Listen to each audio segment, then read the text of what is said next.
తన డైలాగులు మాట తీరుతో ఎప్పుడు వార్తల్లో నిలిచే మాజీ మంత్రి మల్లారెడ్డి మరోసారి కీలక వ్యాఖ్యలు చేశారు. తెలంగాణ ఆవిర్భావ దినోత్సవ వేడుకల్లో ఆయన మాట్లాడుతూ తెలంగాణలో కాంగ్రెస్ లో కౌరవుల పాలన కొనసాగుతుందన్నారు. మరో 3 ఏళ్లలో బీఆర్ఎస్ అధికారంలోకి వస్తుందని జోస్యం చెప్పారు. ఈ రోజు అసలు తెలంగాణలో వాళ్ళ దుర్యోధనుల చేతులకు పోయింది, కౌరవుల చేతులకు పోయింది.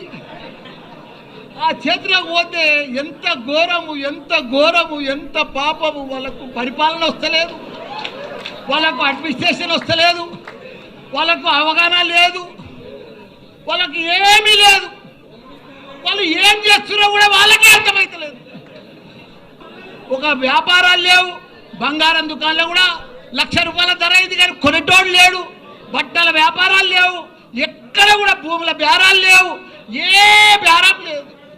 మొత్తం దరిద్రం అయిపోయింది తెలంగాణ. అంత దరిద్రం చేసి బంగారం అసలు తెలంగాణ.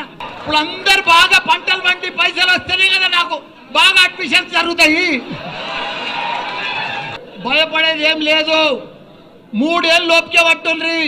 3 ఏళ్ళు అయితే మన రాజ్యమే వస్తుంది, మన కేసీఆరే వస్తాడు. మనకు ప్రాబ్లం లేదు.